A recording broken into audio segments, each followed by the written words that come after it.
This is a letter dated the 21st of November, 1944, written in pencil on a single sheet of British Army signals paper, folded in quarters, addressed to Mrs. E. Naismith, 14 Cranmore Terrace, Sheffield. It was never posted. It has been in my possession since the 23rd of November, 1944. The letter reads, "Dear Ma'am, the woods here are quieter than any woods I have ever been in, and I do not think this is because of the war. I think it is something older. The old ranger at the water point spoke to me yesterday, and I did not tell the lieutenant what he said because the lieutenant has been kind to me. But I'm going to write it here, because I have been writing to you since I was old enough to hold a pen, and if anything happens to me, I would like you to have known it before the telegram." He said, and the letter breaks off because the boy who wrote it was called away to his post before he had finished. His name was Edward Naismith. Teddy. He was 19, our platoon signaller from Sheffield. He was killed on the morning of the 23rd of November, though not by the thing that killed the rest of the battalion. The rest of the battalion, 118 men of the 4th Battalion of the Duke of Wellington's Regiment, died on the night of the 22nd in about 40 minutes in a forward camp in the Krinkelt-Rocherath forest sector of the Belgian Ardennes. 2 other British battalions had rotated through the same sector before us. The East Yorkshires lost 12 in September. The Borderers lost 29 in October. We lost 118 in November. All 159 deaths were recorded as attributable to enemy action. Not one of them was. The Germans, according to their own operational records, were not in that sector in strength until the 16th of December, 3.5 weeks after my battalion had been withdrawn. The men who died in Krinkelt-Rocherath between the 12th and the 23rd of November, 1944, did not die facing the German army. My name is Arthur Hollingsworth. I was a lieutenant, aged 23, in command of No. 3 Platoon of B Company. I am 72 now, and I am dying in a hospice in the West Riding, and the consultant has given me between 4 and 7 weeks. That is enough time. I saw the thing that killed my battalion at approximately 11 meters. It saw me. It chose, for reasons I did not understand at the time, and only partly understand now, not to close the remaining 11 meters. I have 3 of Teddy Naismith's unposted letters in the drawer of the table beside this bed. I'm going to read all 3. I'm going to describe what I saw. I'm going to describe what the ranger at the water point said. And I'm going to try, in the time I have, to say what I finally understood about the mercy that was shown to me on the night of the 22nd. The recording is running. I will begin. On the morning of the 12th of November, 1944, the 4th Battalion of the Duke of Wellington's Regiment entrained at a railhead outside Brussels and was moved by lorry southeast through Bastogne, then east along a road the American engineers had metalled a fortnight earlier into the fringes of the Krinkelt-Rocherath forest sector. We were to relieve elements of the Borderers on a forward screening line. We were not, so far as any of us understood, being sent into a sector of particular difficulty. We were being moved because we could be spared, and because 2nd Army had assessed that a rifle battalion on the fuel road would be more useful than one in reserve. I had 31 men in No. 3 Platoon on the morning of the 12th. Of those 31, 9 walked to the platform at Southampton on the 4th of December. 22 are buried in a forest on the Belgian border. Teddy Naismith was 19 and had been a stationer's assistant in Sheffield before the war. His father kept a shop on Addercliff Road. Teddy could dismantle a fountain pen and clean it. He wrote to his mother every 3rd day without fail, in an unhurried and legible hand. And on the nights the post could not go out, he kept the finished letters folded flat in the inside pocket of his tunic against his ribs, so the corners would not curl. I mention the letters because they are, in a sense, the reason I'm able to speak now. Teddy's letters were the fixed rhythm around which the platoon organized itself during the 11 days we were in the sector. At the O Group, on the evening of the 11th, Lieutenant Colonel Danforth briefed us on the ground. He showed us a map. He traced the fuel road with a pencil. He said the sector was quiet. He said the borderers had lost 29 men to what were understood to be German infiltration patrols, and we might expect similar attention.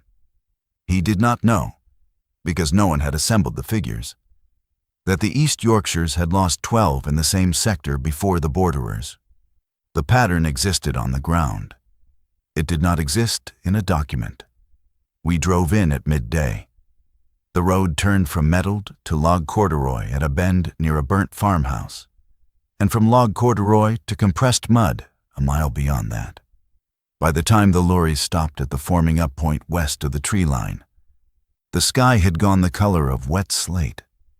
I remember Teddy at that moment because he had taken off his signaler's helmet and was looking at the trees. He said, "They're tall, aren't they, sir?" They were. The oaks along the western edge stood to about 30 meters. There were no birds in the trees. I noted the absence and made nothing of it. It was late autumn. The front had moved through 3 months earlier. I was wrong about the reason, but I was not wrong about the fact. We took over from the borderers on the afternoon of the 12th. My handover was conducted by a Lieutenant Peter Cheshire, who had a bandaged left hand and a manner I read at the time as tired. When we had finished the walk, Cheshire said, and I'm quoting him as accurately as I can, "Do your patrols west of the stream. Don't send them east." The borderers didn't lose anyone west of the stream. I asked him if there was something east of the stream. He said, "I don't know what's east of the stream, but we lost 29, and I don't want you to lose 29. I thanked him. I wrote west of stream, per Cheshire, in the margin of my notebook. I did not, at the time, take the warning as anything more than practical local knowledge. He got into a lorry at 1600 on the 13th. I went back to my platoon's forward position, and I found Teddy setting up the signals set at the aerial mast with the careful movements of a boy who had learned his trade in a shop. He said, "Sir, there's an old boy at the water point. He speaks French. He was watching us set up. I gave him a cigarette. I said, 'You did well.' He said, 'He wanted to say something to me, sir. He said he'd come back.' I said, 'If he does, take him to the sergeant, and the sergeant will bring him to me.' Teddy said, 'Yes, sir.' The lamp was burning at his elbow. His signals notebook was open on the sandbag beside the lamp, and I could see, in the light, the letter he had begun to his mother that morning, headed Belgium, November 12th, 44. One line laid down, "Dear Ma'am, the woods here are quieter than any woods I have ever been in." That was the first evening. It is the last of the 11 that I remember, without adjustment for what came afterwards. By the evening of the 13th, the wrongness of the woods had begun to be noticed. I want to be specific. Wildlife absence in a European forest in November is not in itself anomalous. What we noticed was not that the forest was quiet. A forest in mid-November is quiet. It was that it was quiet in the wrong way. It was quiet in the way a room is quiet when a person who is speaking in it has just stopped speaking. Sergeant Hollis came to me at the platoon HQ tent on the evening of the 13th. He said, "Sir, there's no crows." I said, "There are no crows." He said, "No, sir, anywhere. I've been 3 sides of the perimeter this afternoon. There's no crows in the sector. Crows aren't depressed by a front. Crows follow a front. Crows go where the dead are. There should be crows all through this ground." Hollis was 38, from Rotherham, a regular soldier who had joined the battalion in 1926. He was not a man given to reporting things he had not thought about. I raised it at the morning conference on the 14th. Major Enderby, my company commander, said the front had been over the ground 3 months earlier. A great deal of shelling had been done in September, and it would not surprise him if the deer had moved 5 or 10 miles east or west to quieter ground. He was not wrong to say so. It was the reasonable explanation. It was the explanation the ledger would have accepted. I noted his response in the platoon log. Ref Sergeant Hollis, Observatory Wildlife, OCB Company assesses artillery displacement. No further action. That was the first dismissal. I record it because it is important, in what follows, to understand that no one acted in bad faith. Major Enderby's assessment was consistent with the doctrine, the evidence available, and the accepted behavior of European wildlife in a contested area. He was, on the ordinary run of things, correct. He was, in this instance, wrong. And I did not, at 23, think harder about Hollis's face. I have blamed myself for that since. The barometric log kept by the battalion meteorological corporal, a young man named Sims, records that on the 13th of November, the pressure dropped from 1,018 millibars to 1,002 over 12 hours, and the temperature from 6 degrees to -1. Both consistent with a front. What was entered in the log's margin, in Sims's own hand, was the following. No bird activity noted. Second consecutive day. I did not see that log until 1974. When I saw it, I sat for a long time in the reading room of the Imperial War Museum. And I found, over the 11-week period during which the 3 battalions had held this sector, 17 separate marginal entries in 3 different corporals' hands, noting the absence of bird activity, of deer sign, of insect noise, and on 2 occasions, the presence of an anomalous acoustic quality to the sector, difficult to specify. 17 entries. Not one had been read by any officer above the rank of lieutenant. The evidence existed. The evidence was written down. What had not happened, and could not have happened within the shape of the institution, was that anyone had assembled the evidence into a claim.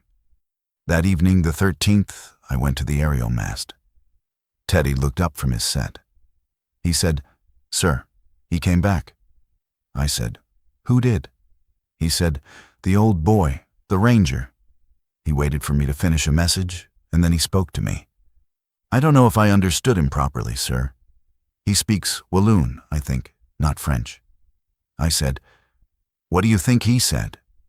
Teddy said, "He said something like, 'East of the water, you should not go. Not because you will die, because you will make him choose.'" I said, "Him who?" Teddy said, "He didn't say, sir." That night, Corporal Whitby on the last sentry rotation reported hearing, at a bearing east-northeast, the sound of a large tree falling. He had heard it clearly. There had been no shellfire. There had been no wind above a breath. Hollis, at first light, said, "There's a smell down towards the stream. Wet fur or old fur. It wasn't there yesterday." I said, "Fox?" He said, "No, sir, not fox. I know fox." I stood outside the platoon HQ tent in the cold air of the 15th of November and looked, for a longer time than I intended, at the tree line to the east. There was no wind. There were no birds. Something in me, and I say this with the credibility of a man trained to observe, who does not exaggerate, something in me knew that the tree line had, throughout that period, been looking back, on the morning of the 15th of November, at first light. Naismith found the footprint. He had been on the last sentry rotation with Corporal Whitby, released at 0500. He had filed the routine dawn check with Battalion, secured the set, and left the signal emplacement to fill the platoon's canteens at the water point before the rest of the platoon began to stir. He did not reach the water point. 20 meters short of it, on the muddy path that ran down Machams from the forward positions to the stream, in the wet ground between 2 old oaks whose roots ran across the path at ankle height. He stopped. He crouched. He set the canteens down. He took out his signals notebook and the pencil he kept in his tunic pocket. And he began before he did anything else, before he called anyone to draw. He drew for 15 minutes. Hollis, having missed him at the water party assembly, Found him in the mud between the two oaks at 0537. The sketch is in front of me now. It is on standard signals paper, ruled in faint blue, dated at the top of the page, and it shows an outline with the toes numbered 1 to 5, with the depth of the impression at the ball indicated in the margin, and with 2 measurements written along the long and short axes of the shape of footprint. Long axis, 24 inches approximately, maybe more. Short axis at the widest across the ball, 9.5 inches approximately. Beside the ball depth note, depth of impression at ball approximately 3.5 inches. My own boot in this ground, about 1 inch. I want to say something about that page. Teddy Naismith was 19. He had never seen anything like what he was drawing. He was cold. He was alone. He was on ground concerning which, 2 days earlier, he had received a warning. And what he did, in that circumstance, was not to run, and not to shout, and not to leave the print and go for a sergeant. What he did was take out his notebook and draw, with the same steadiness he brought to his letters, an accurate record. Hollis said, "Sir, Naismith's found something. He's asked me to bring you." I took my sidearm and Corporal Ellis as a second observer. The print was where Teddy had said, and it was as he had drawn it. The 4 of us stood around it, and after a minute, Hollis said very quietly, "That's not a bear." I said, "No." Hollis said, "That's not anything I've ever seen." Ellis stepped deliberately into the same soft ground about a foot from the print and lifted his boot away. His ammunition boot, size 10, had made an impression of no more than 3/4 of an inch in ground, which had, less than 3 feet away, accepted 3.5 inches of pressure under something with a heel and 5 toes and a stride length of about 6.5 feet. Ellis had the box camera with him. He took 4 exposures. 3 came back fogged. The 4th, the wide shot along the line of the 2 prints, was clear but overexposed at the near print. Ellis could not account for the fogging. The plates had been in the box with wire exposures from the previous afternoon, and the wire plates were perfectly clear. I attributed the fogging to a defective batch. I understood later, much later, in Portsmouth, that the borderers had attempted to photograph a similar print on the 4th of October, and their plates had also come back fogged in 3 cases out of 4. I have discussed this with an emulsion chemist. He had no explanation. I have no explanation. I state the fact. I took Teddy's sketch and Ellis's photographs to Captain Marston, the battalion intelligence officer, on the afternoon of the 15th. Marston was a competent officer. He looked at the sketch for a long time. He measured it. He compared it to a Wehrmacht mountain boot, and to the paw of a European brown bear, and to nothing at all, because there was nothing in his tables it resembled. He said, "Hollingsworth, I am going to file this sketch under a classification which does not permit it to be referred to in any operational briefing at this level. I am doing this not because I dismiss it. I am doing this because I have no reference frame in which to place it. And if I place it in the ordinary intelligence picture, I will produce panic in the battalion without a corresponding operational instruction. Do you understand?" I said, "Yes, sir." He said, "For my part, I don't know what to say to you. I would very much like to think it is a hoax." I said, "Naismith isn't a hoax, sir, and Ellis's boot in the same ground is in the photograph." He said, "I know. That is why I'm not saying it is a hoax. I'm saying I would like to." That was the 3rd dismissal. It was not a rejection. It was a filing. That evening, Teddy sat down at the sandbag with his lamp and his notebook, and he turned to a fresh page, and he began the first of the 3 letters I have in the drawer beside this bed. It said nothing about the print. It said the woods were quiet, and the ranger had been kind, and the lieutenant was decent, and his mother was not to worry. He signed it, "Your loving son, Teddy." And he folded it into quarters, and he put it in the inside pocket of his tunic, against his ribs. On the afternoon of the 16th of November, the ranger came back to the water point for the third time, and this time the last time he spoke at length. I was not present. I have his words only through Teddy. Teddy came to me at the platoon HQ tent in the evening. He was carrying the canteens. He had made it a habit since the 15th to do the water himself, so he would not have to send another man down the path where the print had been. He said, "Sir." He came back. He was waiting for me. He said he had heard about what I had found on the path. I said, "How would he have heard?" Teddy said, "I don't know, sir." But he had heard. I said, "Go on." Teddy said, "He said the thing which had made the print was old, and it lived in the ground east of the stream, and it had lived there for longer than there had been villages nearby. He said it did not usually cross to the west side, but it had crossed on the night of the 14th because a tree had come down on its ground, and it had wanted to see whether the tree had been brought down by us." I said, "By us?" Teddy said, "By the army. He said he had been afraid, when we arrived, that we would shell east of the stream. He said that because we had not shelled east of the stream, only patrolled to the west of it, the thing had, in his phrase, sir, held its patience." I said, "Naismith, how much are you certain of?" He said, "I am certain of held its patience, sir. I am certain of older than the villages. I'm about 80% certain of the rest." I said, "Go on."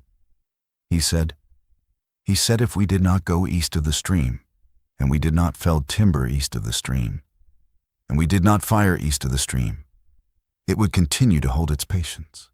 I said, "And if we did any of those things?" Teddy looked down at his hands. He said we would make it choose, sir, which is the phrase he used with me on the 13th. I said, "Choose what?" Teddy said, "He said it, and I asked him to say it twice. He said, 'Choose whether we are its trouble or whether we are only in its way.' I've written down his exact words." He turned his notebook to me. In his handwriting, in his best French approximation of what Gérardi had said in Walloon, were the words, "Choisir si nous sommes son ennui, ou si nous sommes seulement sur son chemin." I said, "Did he say anything else?" Teddy said, "Yes, sir, as I was leaving. He said he is the one who lets pass. Do not mistake his letting pass for his not being there." Then he touched his cap and went back along the stream. I said, "Celui qui laisse passer?" Teddy said, "Yes, sir, the one who lets pass." I took the log entry to Captain Pargeter, the adjutant, at 07:30 on the morning of the 17th. Pargeter was a solicitor before the war. He read the entry twice and tapped it on his desk. He said, "Hollingsworth, can we produce this man?" I said, "He seems to speak only to Naismith." Pargeter said, "Then I have to file it as before. Local information, unverified. I don't dismiss it. I file it." I said, "Sir, this is the second report from the same source. On the previous occasion, he predicted we would make him choose. We have since discovered a print of a bipedal creature of very large size." Pargeter said, "Hollingsworth, I understand you. I cannot record the existence in our sector of an animal for which no zoological reference frame is provided, on the strength of 2 conversations between a Walloon speaker and our signaller. There isn't a column." He looked at me. He said, "Do not go east of the stream. If the CO asks you east, I shall make sure the request comes through me." I said, "Yes, sir. Thank you, sir." He said, "I dismiss it in the diary. I do not dismiss it in the tent." I have thought about that sentence for 49 years. I have come, in old age, to think it does something. Pargeter kept the truth alive in the space between the columns. That is not nothing. Was not enough. But it is not nothing. I went to the map room that afternoon. On a table in the corner was a commercial forestry map printed in Brussels in 1937, titled Cartographie forestière de Wallonie, Feuillet 14 Krinkelt-Rocherath. It had been printed for the Belgian Forestry Service and was a publicly available document. I looked at it. The stream was marked. On the east bank, occupying an area of about 1 square kilometer, was a region shown in a slightly darker green, with a thin black line around its boundary, and inside the line, in small type, was the annotation non-exploitable prohibition locale. Not exploitable, local prohibition, on a commercial forestry map publicly printed in 1937, in a sector of the Ardennes, never militarily significant until 3 months before our arrival. 1 square kilometer on the east bank of the stream, marked with a phrase which meant that the Belgian Forestry Service had accepted a local prohibition on the felling of timber, and had marked it on its published maps, and had done so with no explanation. Léon Gérardi did not have to speak to Teddy Naismith. He had walked this ground for 58 years without, so far as I have been able to determine, telling any foreigner what he knew. He had watched the East Yorkshires come and go. He had watched the borderers. He had judged Teddy capable of hearing. He had, on the strength of that judgment, told a 19-year-old signaller what his family had held for 7 generations. And I had taken it, in Teddy's careful hand, up the chain of command.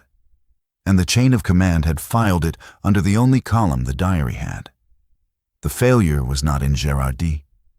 It was not in Teddy. It was in the shape of the receptacle.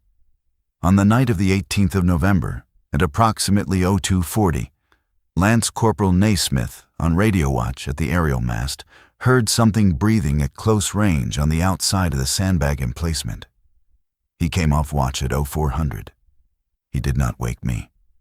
He waited on the ammunition crate outside the platoon HQ tent in the cold until first light, until he saw the sentry rotation change. And then at 0640, he asked Sergeant Hollis whether the lieutenant was awake. Hollis said I was. Teddy came into the tent. He was very pale. It was the only occasion in 11 days that I saw him pale in a way that came from something other than cold. He said, "Sir, on watch at the mast last night. Something was breathing outside the emplacement." I said, "Where?" He said, "West side of the sandbags, sir. The side away from the stream, about 4 feet from where I was sitting." I said, "You are certain it was breathing?" He said, "Yes, sir, absolutely. It breathed in and out at a slow rate, about 8 to 10 breaths a minute, for between 3 and 4 minutes. It was not the wind. There was no wind. It was not one of the men. I called both sentries on the field phone during the period. Nobody was near the mast. I said, "You did not raise the alarm." He said, "No, sir." I said, "Why not?" He was quiet. Then he said, "Sir, I thought about it, and I thought, if it is him, and I raise the alarm, and the men come out with rifles, then we will have fired east of the stream. In effect, we will have chosen." And the forester said not to make him choose. So I sat still, sir. I listened to it breathing, and after 3 or 4 minutes, it stopped, and I did not hear it move away. But the next time I checked, at 0300, it was gone. I said, "Naismith, that was a considerable judgment to make in the dark by yourself at 19 years of age." He said, "Sir, I hope I made the right one." I said, "You made the right one." He said, "Sir, there's another thing. When it was breathing, I could feel the sandbag against my back moving. In time with the breathing. Whatever was on the far side of the sandbag was large enough that its chest, when it breathed in, pushed the sandbag against my back, about 1/4 of an inch, for 3 or 4 minutes. We sat for a considerable period in silence. I said, "Naismith, did it know you were there?" He said, "Sir, I think it did, because if it had wanted to, it could have reached over the sandbag." I looked at him. 19 years old. He had 4 hours earlier been sitting on a wooden crate at the aerial mast with his back against a stack of sandbags, in the dark, with an animal on the other side of the sandbags, whose chest was pushing the sandbags against his back. And he had at 19 made the judgment not to raise the alarm because a Walloon ranger had asked him not to make it choose. And the animal had chosen not to reach over the sandbag. I said, "Naismith, write it in a private notebook. Yours, not the signal's log. Put it in your inside pocket. I will speak to Marston. I will not speak to the CO, that I promise you." He said, "Thank you, sir." I spoke to Marston at the morning conference. When I had finished, he took off his spectacles, cleaned the chipped left lens with a handkerchief, put them back on, and said, "Hollingsworth, in your professional judgment, what was on the other side of the sandbag?" I said, "Sir, in my professional judgment, on Naismith's evidence and the print and the ranger's report, what was on the other side of the sandbag was the animal whose print Naismith photographed on the 15th. And it was breathing at close range against a British signal emplacement for 3 to 4 minutes in the middle of the night on the west side of the stream, without any of the sentries being aware of its presence." Marston said, "So the forester was wrong, or the forester was right, and we are, by whatever definition, now inside the animal's decision." I said, "I believe we are inside its decision, sir." He said, "So do I. I am going to signal Second Army Intelligence personally over my own name. I do not know that it will do any good." He said, "Move Naismith off the mast. Rotate him. Tell the others he has a chest cold." That night, I moved Naismith off the mast and put Whitby on it. Nothing came to the mast that night, or on the 3 nights following. I have wondered since whether it was because we had moved Naismith away, or whether the animal had understood that Naismith had understood, and had decided that further approach was not, at that stage, required. I do not know. I offer both. I have no way of choosing between them. By the morning of the 20th of November, it had become a situation, not tactically. Tactically, the sector remained one of routine screening. What had become a situation was the private one, the one that existed between me and Marston, and between me and Pargeter, who had by the 20th dropped his official reserve in the tent and would ask me at each conference, "Anything from the ground, Hollingsworth?" in a voice that invited more than a formal answer. At 0700 on the 20th, Private Ashwood, an older man, from the North Riding, who had been on the sentry post nearest the eastern boundary since the 15th, came down the path and asked to speak with me. He said, "Sir, there's a tree down, big pine, about 80 yards inside the eastern boundary. I heard it fall in the last hour before dawn." I took him, Hollis, Ellis with the camera, and Marston. We walked down the ride to the eastern boundary. The pine was a mature Scots pine of the age I would judge at 80 years, standing to something over 25 meters. It lay across the ride at an angle of about 60 degrees, root ball vertical and clear of the ground, crown flat against the leaf litter. It had not been felled by axe or saw. It had not been broken off by shellfire.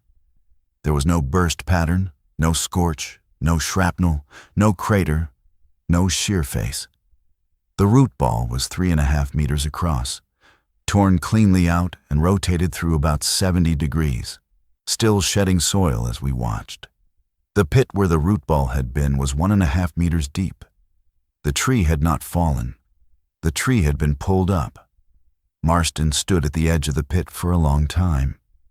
He said, "Hollingsworth, in your professional judgment, could a shell burst have done this?" I said, "No, sir. A shell burst removes a tree by shearing. This tree has been lifted vertically out of its socket. There is no shear face. It has not been felled. It has been extracted." He said, "Extracted?" I said, "Yes, sir." Ellis took 9 photographs. 6 came back fogged. 3 were clear. They show the pine, the pit, and Ellis's boot beside the root ball for scale. They are in front of me. They are the only surviving photographic evidence of what happened in that sector. And they show the result and not the agency. Sergeant Cool, the sapper NCO, came down at 0830. He looked at the pine, walked around the root ball twice, and said, "Sir, that's not shellfire. If I had to file it, I'd file it as shellburst, undated, because those are the columns." Marston said, "File it as shellburst, undated in the sapper log. Note it as anomalous in your private book, if you keep one." Cool said, "I do, sir." We walked back up the ride. Halfway to the HQ tent, Marston stopped and said, "Hollingsworth, that was a demonstration. It has extracted a full-grown Scots pine and left it across our ride, 80 yards inside our eastern boundary, at first light, where we would find it. It is not at this stage hidden from us. It is showing us, and the interval between demonstrations is decreasing. The print was on the night of the 14th to 15th. The breathing was on the 18th to 19th. The pine is this morning. 4 days, then 2 days." He said, "I want you to speak to Enderby. Ask him to support a request that the battalion be rotated out of the sector." I spoke to Enderby at 1100. He heard me out. He said, "Hollingsworth, if I take this to the colonel, he will hear me out, and he will not rotate the battalion. It is not that he will not believe you. It is that he cannot act on a belief for which no operational procedure exists." I said, "Yes, sir," he said. "I am sorry." That afternoon, Colonel Danforth telephoned. He said, "Hollingsworth, Marston has told me a great deal. I am not in a position to alter the disposition of the battalion, but I want your platoon at 50% stand to through the hours of darkness. Signaler on the mast every rotation. Field telephone manned at platoon HQ at all times. If anything unusual occurs, direct to me on the field phone. I will be at battalion HQ every night." He was quiet for a moment. Then he said, "Hollingsworth, Marston has told me about the pine, about Naismith at the mast, about the forester. I am not in a position to be told these things, and to act on them within the framework I have. But I have been told. I want you to know that I have been told." I said, "Yes, sir." He said, "Good luck, Hollingsworth." He rang off. I went to the signal emplacement. I told Teddy that from that night onward, he would be on the mast every rotation. He was quiet a moment. Then he said, "Sir, if it comes near me again, I don't think I will leave the mast. If I leave, it will come across the wire. If I stay, I think it will not." He said, "Sir, whatever happens tonight, if I'm not here in the morning, would you take the letters? There are 3 of them now. They are in my inside tunic pocket." I said, "If you are not here in the morning, I will take the letters, but you will be here in the morning." He said, "Yes, sir, I expect I will." Nothing came to the mast the night of the 20th. Nothing came the night of the 21st. At 17:20 on the 22nd of November, without any order having been given, a blood-red signal flare was fired from a point along our forward perimeter, and the sky above the sector went the color of the inside of a burning tent. The flare was fired by Private Ashwood. He fired it deliberately from the eastern sentry post, using a Very pistol from section stores loaded against standing orders with a red distress cartridge. He was found at the post 7 minutes later by Corporal Whitby. Ashwood was upright at his post. He was cold. There was no wound on him. The pistol was still in his right hand. The M.O., Captain Reynolds, noted on his slip no visible wound, no cyanosis, no ligature, no thermal injury, no bruising. Death by cause undetermined. Body attitude consistent with death at the post. Provisional cause, cardiac event. Etiology unknown. I have Reynolds's slip. I have, from 1953, the equivalent slip filed by the borderer's M.O. on the 18th of October for a Private McKendrick, found upright at his post at first light, with a Very pistol in his hand, and no visible cause of death. The 2 slips are, allowing for the difference of hand, the same slip. Ashwood had done, deliberately, the the thing McKendrick had done in October. He had prepared himself for it. Sergeant Hollis had told me on the evening of the 20th that Ashwood had come to him and asked to be on the eastern post. Hollis had put him there. I have had time in the last 2 decades to reconstruct what happened in Ashwood's mind on the 22nd. He had, at some point, made the decision that if the animal came again, he would fire the flare not to summon help, but to bring the camp to full stand to and to bring lights on across the sector, so the ground could be seen and the men counted. He fired at 17:20 because at 17:20 he saw the animal. Whitby, arriving 7 minutes later, noted, "Large disturbance in the leaf litter on the eastern side of the sentry post, extending approximately 15 yards toward the boundary ride, terminating in a partial impression of what appeared to be a foot." The animal had come to Ashwood's post. Ashwood had drawn the pistol, fired the flare upward, and then, in a manner Reynolds could not name, had died at his post. Reynolds, the diagnosis of cardiac event is, I believe, correct. Ashwood died of his own courage. I have not been able to find a formulation that pleases me better. I ran to the mast. Hollis was behind me. At 17:23 it was full darkness above the trees, except for the descending red light of the flare, and I could see the whole camp was up. Bren gunners at their tripods, command tent with lamps up, Colonel Danforth and Marston at the map table. I reached Teddy at the mast. He was pale but steady. He was at his set. He had the field phone to his ear. He said, "Sir, battalion is up. Colonel wants your assessment." I said, "Tell the colonel we have a flare from the eastern sentry post, cause not yet established. Camp at full stand to." He relayed it. He put the phone down. He said, "Sir, it's coming. I can smell it. East side, through the trees, past the sandbag emplacement, past the command tent. It hasn't come out yet." I said, "Naismith, stay at the mast. Keep your set warm. Relay to battalion. Do not fire your rifle. If we lose the mast, we lose the record." He said, "Yes, sir." I ran to the command tent. Danforth at the map table, Marston beside him. Enderby, Pargeter with the diary open. The command tent full of paraffin, wet wool.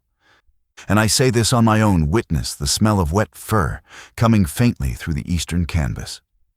Danforth said, "Hollingsworth, report." I gave it. Marston recommended no fire east until we saw it. Danforth agreed. Pargeter wrote in the diary, 17:20 unauthorized flare, cause U/I, battalion stand to. IO reports possible animal incursion. Danforth said, "Hollingsworth, you warned me." I said, "Sir, we did."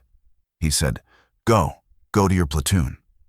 I ran back through the camp, past the Bren emplacement, past the sandbag machine gun position at the eastern edge of the command tent, where Sergeant Hollis had established himself with Bream and Cottrell on the Vickers. I reached the mast at 17:28. Teddy was at his set. Above us, a second flare was descending, fired by someone to keep the sky lit. Below us, the ground smelled of wet fur.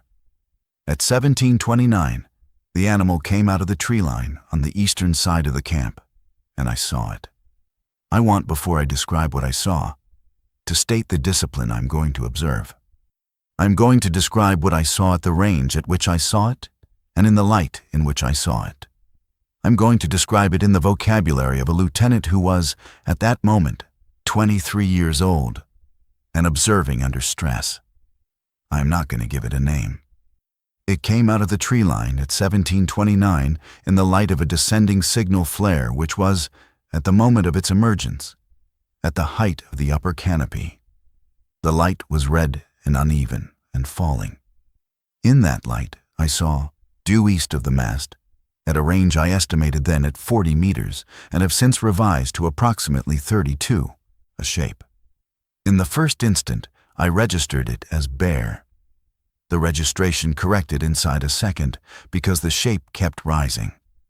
It rose against the trunk of a pine of known dimension to a height I estimated then. An estimate now, at between 22 and 25 feet. I saw its shoulders and its head. The shoulders were broader than the wheeled base of a Vickers gun on its tripod. The head sat forward on a neck thicker than the head. There was a heavy brow that shelved forward over the eyes. The jaw was square in a way that made me, for reasons I have never understood, think of the anvil in my grandfather's forge. It came forward, 2 paces, each about 3.5 meters. It did not run. It walked with a forward-leaning posture in the manner of a heavy animal that has decided on its direction. Fur long and dark, the sense of it was black, the very deep black of wet coal matted along the legs with mud and moss. Broken branches tangled in the fur of the flanks. On the shoulder, a strip of moss, hanging. At the 7th second, it reached the sandbag machine gun emplacement where Hollis had set up with Bream and Cottrell.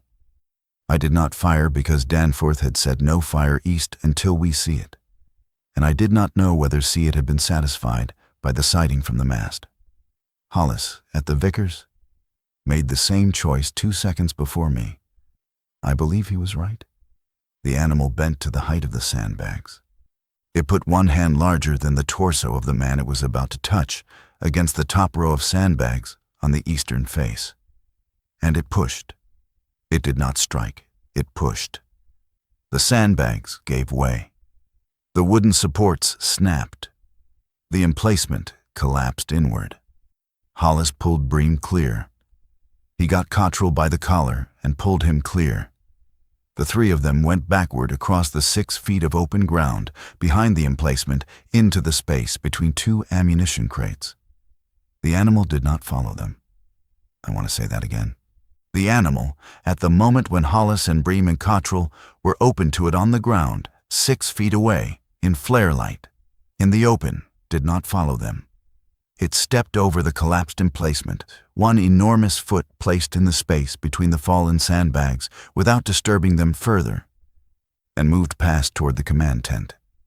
The command tent was 14 feet from the emplacement. A hurricane lamp was burning inside. The animal put its right hand against the ridgepole, a length of dressed pine about 4 inches in diameter, and broke it. It broke it not by pulling but by pressing downward, and the ridgepole cracked at the eastern peg with the sound of a rifle shot. The canvas collapsed. The lamp tipped over. The tent caught fire. The fire that consumed the command tent between 1731 and 1738 was fed by the paraffin, by the map table, by the papers on the table, by the canvas itself. It was not fed by anything the animal did. The subsequent spread to the fuel drum at the eastern side of the complex was likewise a consequence of physics. All of this was human doing. All of the fire was what humans had brought to that ground. The animal walked out of the burning tent complex at 1735, having been in it for 4 minutes. I saw it walk out of the smoke, into the open ground between the tent and the mast, and it stopped. It stopped at what I estimated then as 15 meters from the mast, and what I have measured since as 11. It looked at me. I saw it at 11 meters in flare light. It was taller than I had estimated, closer to 24 feet than to 22. Its head was above the mast's cross arm, which was set at 20 feet. I remember it because I looked up at the head, and I looked up along the line of the mast, and the head was above the level of the aerial wire, which was at that moment still transmitting Naismith's routine to Battalion. Its eyes were amber, small under the shelf of the brow, set close together, and I will use the word and stand by it, intelligent, not assessing me for consumption, not for threat, assessing me in the way one adult assesses another adult who has come, unbidden, into a room in which the first adult has been sitting for a long time. I saw the face, the jaw, the brow, the flat, broad nose drawn back exposing the teeth, large, worn teeth, canines thicker than I'd expected, a lower canine on the left side chipped along the leading edge. I remember the chipped canine because I could not have invented it, I would not have thought to invent a chipped canine. I saw the chest, the width at 11 meters of a Bedford 3-tonner across the bonnet. I saw the arms, long, forearms as thick as my own chest, the hands at the level of the knees. On the back of the right hand, a scar. The scar was old. It ran from the base of the middle knuckle to the wrist. Its age told me, in the moment of noting it, that this animal had a history, that it had accumulated a personal record of injury, and that the record on the back of its hand was the record of an animal that had been in the world for a very long time. Then I saw its eyes again. It was looking at me.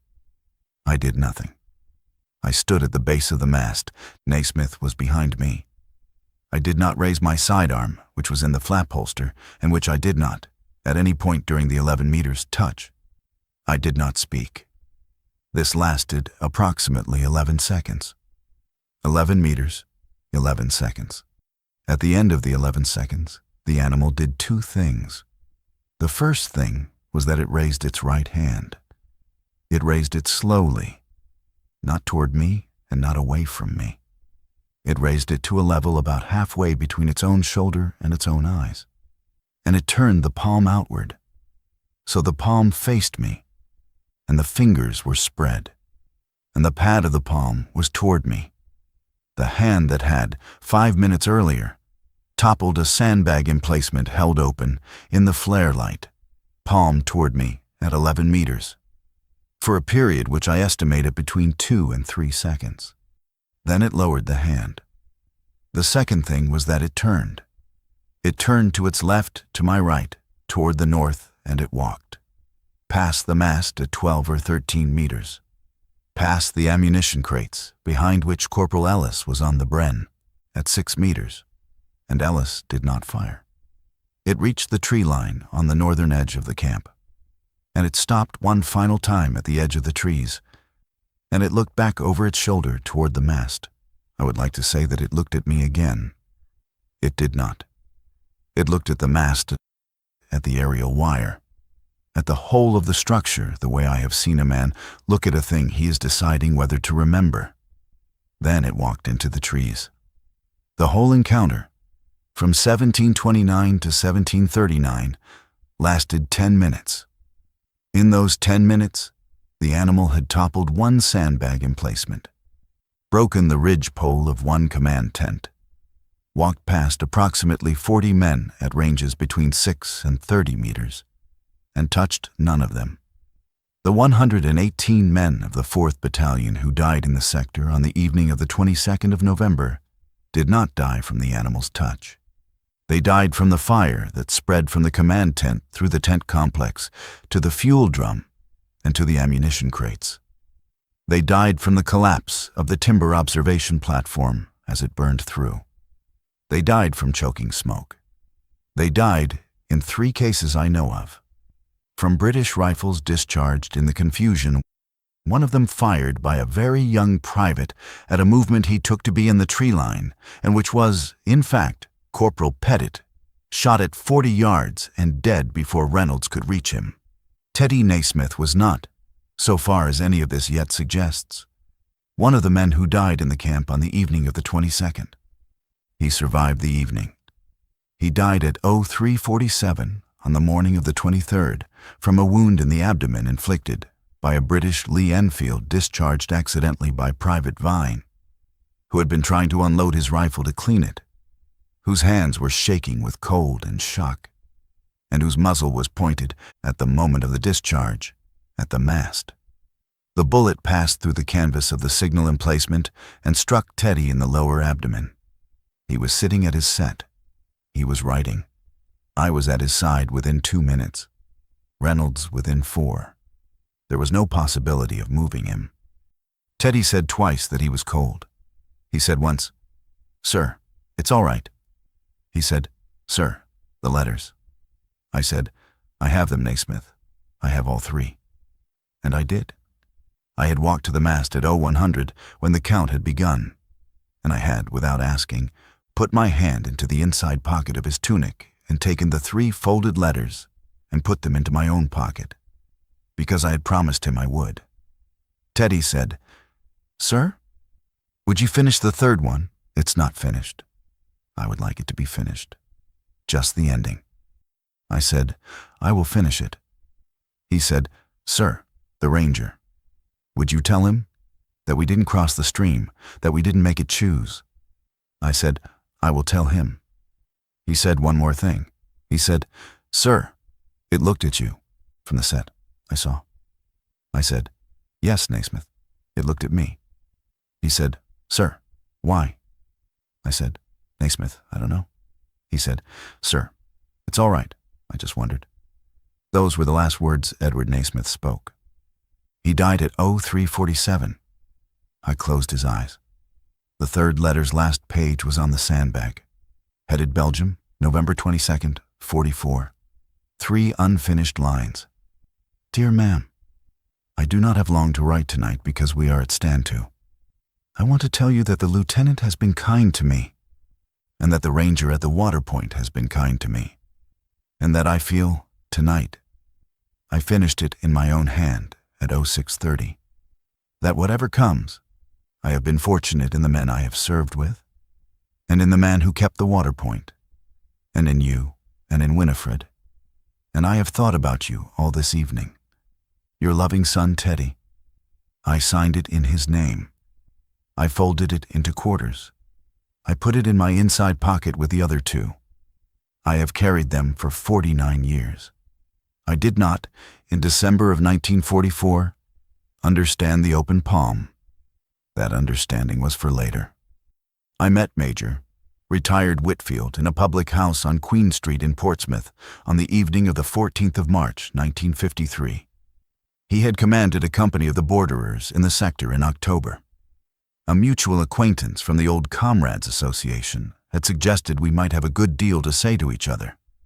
We spoke for an hour about the ordinary things, the fuel road, the villages, the weather. We did not, in that first hour, speak about the animal. At about 8:30, Whitfield went to the bar and came back with 2 fresh pints, and he sat down opposite me, and he took a beer mat from the stack, and he laid it face down. He said, "Hollingsworth, I'm going to draw something. Do not comment until I've finished." I said, "Yes." He drew for 3 minutes with the pencil held the way a man draws maps who has drawn them for a professional purpose. When he finished, he turned the beer mat over and pushed it across. The beer mat showed the sector. Fuel road west to east. Stream north to south, crossing at 47-829. Ridgeline east. And on the east bank of the stream, in an area about the size of Whitfield's thumbnail, a thin line enclosing a rough square, and inside it the words, "Do not patrol." I looked at it. I said, "May I have a pencil, Whitfield?" He gave me his pencil and a fresh beer mat. He said nothing. I drew the fuel road, the stream, the ridgeline. On the east bank, in an area about the size of my thumbnail, an enclosed square, and inside it, as Naismith had written on the evening of the 16th, "Celui qui laisse passer." I pushed it back. Whitfield looked at it a long time. He said, "So." I said, "So." He said, "How did yours end?" I said, "On the evening of the 22nd of November. It came into the camp. It broke the command post and the sandbag emplacement, and it walked past me at 11 meters, and it raised its hand at me, palm outward, and it left. 118 of my battalion died from fire and from panic. The animal touched none of them." He said, 29. On the night of the 18th of October. The eastern sentry was found upright at his post with a very pistol in his hand, and no visible cause of death. Then it came into the camp. It broke the wire on the eastern side, and it walked through the camp, and it stopped at what I have subsequently paced at approximately 10 yards. In front of me, I was at the map table, under the command lean-to. It looked at me for some seconds. Then it raised its right hand, palm outward, and held it, and lowered it, and walked away. 29 of my men died. From fire and from panic. It touched none of them. I said, "The palm." He said, "The palm." I said, "Whitfield, what do you think the palm meant?" He said, "Hollingsworth. I have thought about the palm for 8.5 years. I have thought that it meant stop. I have thought that it meant I'm not touching you. I have thought that it meant look, the hand that has done this is empty. I have not chosen among the three." I said, "Was there a forester in your sector?" He said, "Yes. He spoke only to one of my men, a boy from Selkirk, McKendrick, private. It was McKendrick who was the sentry at the post with the very pistol." I said, "It was Ashwood at ours. He fired our flare. He died at his post upright with the very pistol in his hand." Whitfield sat back. He drank half his beer in one draught. He said, "Hollingsworth. It was the same forester. His name is Gerardi." I said, "Leon Gerardi." He said, "He told McKendrick east of the stream, we do not go, because he is the one who lets pass. Do not make him choose." I said, "It is the same sentence." He said, "Yes." He was quiet. Then he said, "Was there a 1st Battalion?" I said, "The East Yorkshires. From September. They lost 12. He said, "I did not know that." I said, "Neither did I at the time. I found it in the diary at Kew in 1949. He said, 12, 29, 118. "Do you know why?" I said, "I have a supposition. Yours first." He said, "The East Yorkshires patrolled east of the stream twice in September. They stopped on the 25th and lost no further men. My battalion patrolled east once on the 3rd of October. I stopped patrols east on the 4th. And did you patrol east?" I said, "Not once." He said, "Then why 118? I said, "Because we did not patrol east. And it came in anyway. And it broke the command post, and the fire spread, and 118 died from fire, and from British bullets, and from confusion. The animal did not kill them. The fire killed them. The animal has never killed a British soldier." Whitfield looked at me. He said, "Are you sure of that?" I said, "In your sector, the 29, how did they die?" He said, "Fire, panic. 2 shot by their own side. 1 trampled in the retreat from the burning fuel dump." I said, "So the animal did not kill them either?" Whitfield said, "No, it did not." We sat. He said, "Between the 3 battalions, 159 British soldiers died in that sector, and I do not think the animal killed one of them. It broke on 3 separate evenings, the physical structures of 3 British battalion camps, the fires that followed, and the panic, and the accidents, those were our own doing." I said, "Yes." He said, "Do you think we could ever say this to anyone?" I said, "Whitfield, I have thought about this. It is not a suppression. It is not a redaction. It is that the receptacles in which such a sentence could be received do not exist. We have 3 war diaries at Kew which record enemy action. We have you and I 2 beer mats, drawn 20 minutes ago in a pub in Portsmouth by 2 men who did not know one another until this evening, on which the same square kilometer appears, in the same position, with the same notation. We have Leon Gerardi in the Ardennes, if he is still living. I have 3 unposted letters from a 19-year-old signaller from Sheffield. We have one truth. We do not have a form in which the truth could be delivered such that it would be received. That is the thing I've come to." He said, "Have you made your peace with it?" I said, "Not entirely." He said, "No, nor I." We drank. I said, "May I keep your beer mat?" He said, "May I keep yours?" We exchanged them. I put his in my inside pocket, above the letters. It is in the drawer beside this bed now. It is in front of me. The pencil has faded, but the line around the square kilometer is legible. And the words, "Do not patrol," are legible. And Whitfield's initials, J.W., March 14th, 53, are legible. Before we parted, he said, when it looked at you at 11 meters, do you think it had seen you before? I said, what do you mean? He said, I have wondered whether the reason it looked at me for the seconds it looked was because it recognized me, not from having encountered me, but from having understood, in the moment of looking, who I was, the officer who had, from the 4th of October, kept his patrols west of the stream. Whether the 11 seconds were an acknowledgement. I said, Whitfield, I have thought the same thing. He said, then it is enough for me. I said, it is enough for me too. We shook hands at the door. We did not, in what remained of our lives, meet again. He died in the autumn of 1972. I did not attend the funeral. The truth between us had been complete on the 14th of March, 1953. I did not return to the Ardennes until 1988. My wife Margaret proposed a walking holiday. She had, in her way, understood over the years that something in the Ardennes was unfinished for me. She had never asked. We went in September. She walked with me to the stream at map reference 47-829. She did not walk with me east of it. She sat on a log on the west bank and said, take the time you need, Arthur. I will be here. I did not cross the stream. I have not since crossed it. I sat on a mossy stone on the west bank, and I looked at the far bank for perhaps 45 minutes. I did not see the animal. Léon Girardi had died in 1961, at 90, without children. I understood the palm in this way.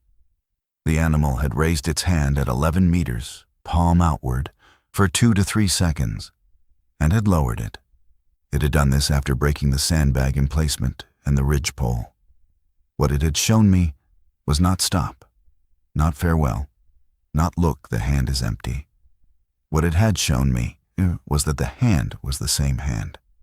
The hand that had broken the emplacement, and the hand that had broken the ridgepole, and the hand it now held out toward me were the same hand.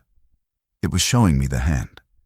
It was saying, I do not say it said, in any human sense, but I say the meaning was carried.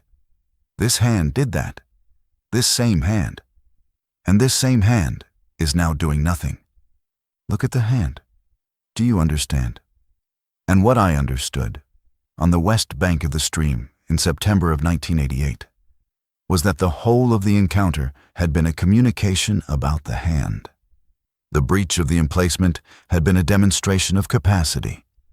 The passing by of Hollis and Bream and Cottrell on the ground had been a demonstration of restraint. The stepping over of the fallen sandbags had been a demonstration of care. The breaking of the ridgepole had been a demonstration of the difference between breaking a structure and touching the men inside it. The passing of Ellis at 6 meters on the Bren had been a demonstration of restraint sustained under provocation. And the open palm at 11 meters had been the whole encounter compressed into a gesture. This hand, what it did not do. Look, do you understand? I sat there 20 minutes more. I got up. I went to Margaret. She looked at me and said, Arthur, have you finished?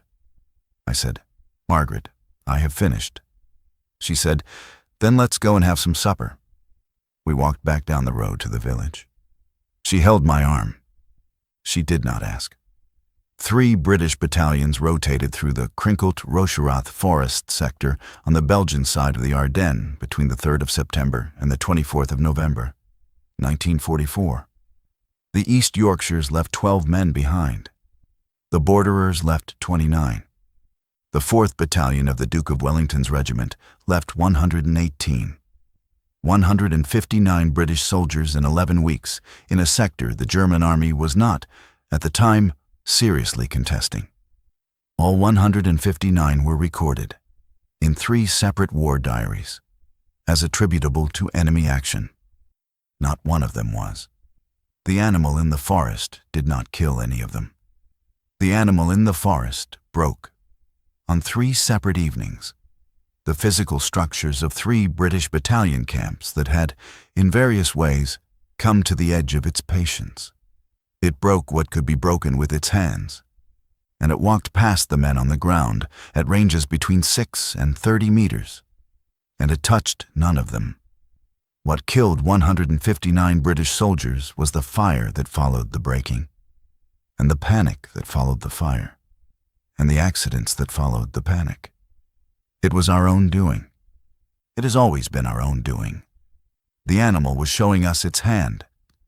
It was showing us, from the first print in the mud on the morning of the 15th of November, that its hand existed. It was showing us, on the night of the 19th, that its hand could come within the width of a sandbag of a British signaller. It was showing us, on the morning of the 20th, that its hand could pull a mature Scots pine from the earth by its root ball. It was showing us, on the evening of the 22nd, that its hand could topple a sandbag emplacement and break the ridgepole of a command tent. And at the end of that evening, at 11 meters in flare light, it was showing me the hand. Open. Empty. The same hand.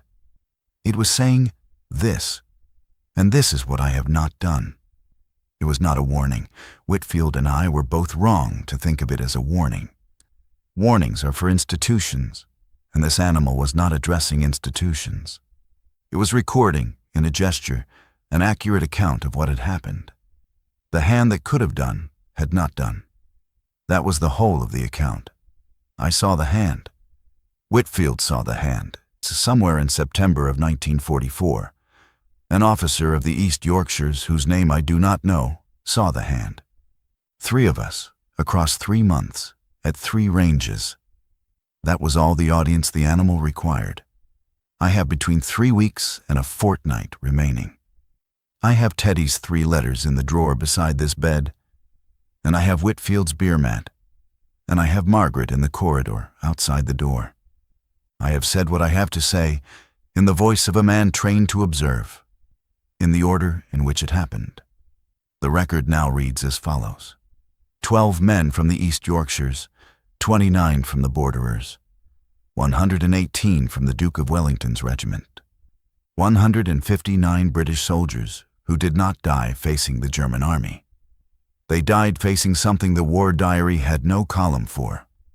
And that something, at 3 separate moments, held out its hand, palm open, empty, to the officer nearest it, and did not close the remaining distance. I have carried this for 49 years. I set it down now. The hand was open.